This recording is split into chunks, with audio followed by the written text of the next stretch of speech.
नमस्कार दोस्तों, अभी अभी चंद्रयान 3 से एक बहुत बड़ी खबर आई है। अभी जो एक नई ताजी दुखद घटना का पता चला है, वह कौन सी घटना है? लेकिन दोस्तों, आगे बढ़ने से पहले अगर आप एक सच्चे देशभक्त हैं तो इस वीडियो को एक लाइक जरूर कीजिए और कमेंट बॉक्स में इसरो की हर मेहनत और कामयाबी के लिए जय हिंद जय इसरो जरूर लिखें। और साथ ही अगर अभी तक आपने हमारे चैनल जीके अड्डा 24 को सब्सक्राइब नहीं किया है तो सब्सक्राइब जरूर कर ले। तो चलिए दोस्तों, वीडियो में आगे बढ़ते हैं। Chandrayaan 3 lander rover is dead. ये अब केवल हम नहीं कह रहे हैं, भारत के सभी बड़े बड़े मीडिया चैनल और अखबार बोल रहे हैं। लेकिन सबसे पहले 4 अक्टूबर को ही हमने आपको बता दिया था कि चंद्रयान 3 अब नहीं रहा इसरो के द्वारा भी। 6 अक्टूबर तक चंद्रयान 3 के लैंडर द्वारा विक्रम और रोवर प्रज्ञान के उठने की उम्मीद जताई गई थी। लेकिन अब तो 6 अक्टूबर भी निकल चुका है और चांद पर रात हो चुकी है। लेकिन लैंडर विक्रम और रोवर प्रज्ञान की वापस एक्टिव होने की कोई खबर नहीं है। अब इन खबरों के बाद भारत के लोगों के मन में कुछ सवाल बहुत तेजी से घूम रहे होंगे, जिसमें है क्या हमारा चंद्रयान 3 मिशन फेल हो गया है क्या? चंद्रयान 3 मिशन का अंत हो चुका है क्या? इसरो के वैज्ञानिकों के द्वारा चंद्रयान 3 को लेकर बड़ी भूल हो गई है क्या?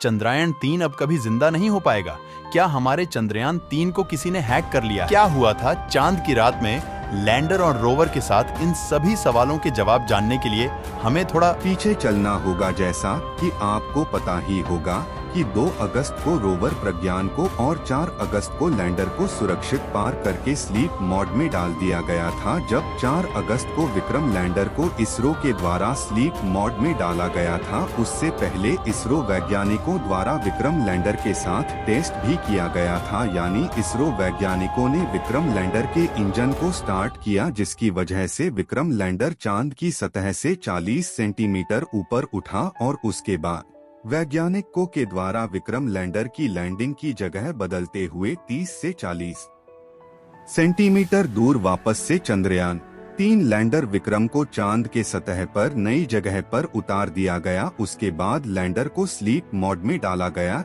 लेकिन लैंडर के रिसीवर को चालू रखा गया और सोलर पैनल को ऐसे किया गया कि जब 22 सितंबर को चांद पर फिर से सुबह हो तो दोनों फिर से ऑन हो जाएं। 22 सितंबर 2023 से 6 अक्टूबर 2023 तक यूरोपीय स्टेशन और इसरो के स्टेशन से लैंडर विक्रम और रोवर प्रज्ञान को जगाने का लगातार प्रयास किया गया, लेकिन कोई परिणाम नहीं मिला। उनके जागने से एक दिन पहले यानी 21 सितंबर को ही इसरो के एक सीनियर वैज्ञानिक ने यह पहले ही साफ कर दिया था कि चंद्रयान 3 के लैंडर और रोवर के जागने की उम्मीद न के बराबर है, क्योंकि उसमें वह डिवाइस लगाया ही नहीं गया है जिसे चांद की सतह पर ठंडी में यह दोनों जिंदा रह सके। तब उनकी बात पर किसी ने भी विश्वास नहीं किया और भारतीयों को उम्मीद थी कि चंद्रयान 3 वापस से जागेगा और काम करने लगेगा।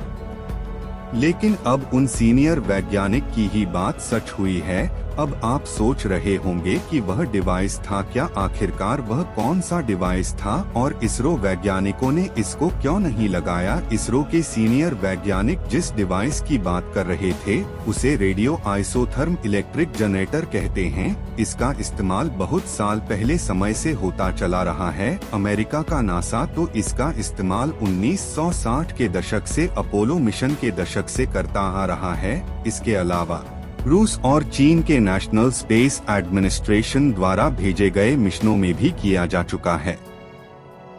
यह एक बेहद ही आसान तरीका होता है किसी भी यान को अंतरिक्ष पर चांद की सर्दी से बचने का। Radio isotope thermoelectric generator plutonium 238 का इस्तेमाल किया गया है और इसके अंदर रखी 1 किलो प्लैटिनम से 80 लाख किलोवाट की बिजली पैदा की जा सकती है, जो किसी भी यह को आसानी से गर्म रख सकती है।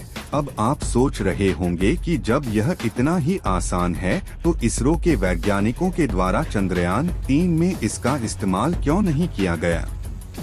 सबसे पहले और बड़ी वजह बनी बजट। वैज्ञानिकों के द्वारा रेडियोआइसोथर्मो इलेक्ट्रिक जनरेटर का इस्तेमाल न करने की सबसे बड़ी वजह बनी चंद्रयान 3 मिशन का बजट इतना कम था कि इसरो वैज्ञानिक चाहकर भी इसका इस्तेमाल नहीं कर पाए। दरअसल यह डिवाइस काफी महंगे होते हैं, इसको और आसानी से समझने के लिए आपको चीन के रोवर के उदाहरण से बताते हैं। जैसा कि हम आपको पहले कई बार बता चुके हैं कि चीन के रोवर U22 में इस डिवाइस का इस्तेमाल किया गया है, जिसकी वजह से पिछले 4 सालों से भी अधिक समय से चीन का यह रोवर आज भी चांद पर काम कर रहा है। लेकिन अगर भारत के रोवर प्रज्ञान और U22 के बजट की तुलना की जाए तो दोनों के बजट के बीच अंतर काफी ज्यादा है। चीन के इस चंद्र मिशन में U22 को रोवर गया था, उसकी कुल लागत $1.2 बिलियन यानी लगभग 9,000 से 9,900 करोड़ रुपए थी, जबकि चंद्रयान 3 मिशन की लागत 650 करोड़ रुपए थी। और वहीं दूसरी वजह बना वजन। चंद्रयान 3 के रोवर का वजन 26 किलो था, जबकि radio isotope thermo electric generator का खुद का वजन लगभग 37 किलो है। 26 किलो की चीज में आप कैसे 37 किलो की चीज फिट कर सकते हैं या नहीं?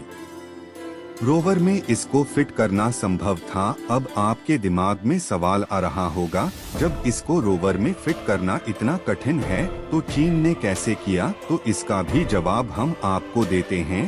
दोनों रोवर का वजन, जहां का कुल वजन 26 किलो है, जबकि U22 का कुल वजन 147 किलो है, यह प्रज्ञान से काफी भारी है, इसलिए इसमें आसानी से इस जनरेटर को फिट कर दिया गया।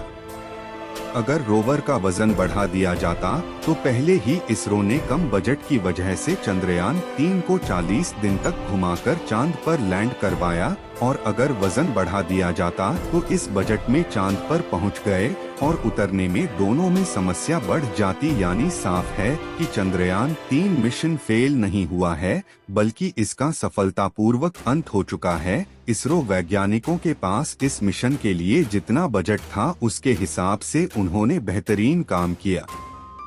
चंद्रयान 3 मिशन के 3 प्रमुख लक्ष्य थे। पहले, चांद की सतह पर सफलतापूर्वक उतर जाना, दूसरा, लैंडर से रोवर को बाहर निकालकर चंद की सतह पर चलाना, और तीसरा, चांद की सतह पर इन नए एक्सपेरिमेंट को करना। चंद्रयान 3 ने इन तीनों लक्ष्य को अपने 14 दिनों के जीवन काल में केवल 10 दिन में ही पूरा कर लिया। वैसे तो चंद्रयान 3 को सिर्फ 14 दिन के लिए ही डिजाइन किया गया था, लेकिन अगर वह फिर से एक्टिव हो जाता तो इसरो वैज्ञानिकों के लिए यह एक बोनस साबित होता।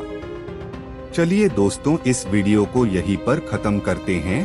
तो दोस्तों, यह जानकारी आपको कैसी लगी? अगर यह जानकारी आपको अच्छी लगी हो तो इस वीडियो को लाइक जरूर कर दीजिएगा और अपने दोस्तों तक इस वीडियो को शेयर जरूर कीजिएगा, ताकि उन्हें भी यह जानकारी मिल सके। वीडियो को अंत तक देखने के लिए आपका बहुत बहुत धन्यवाद।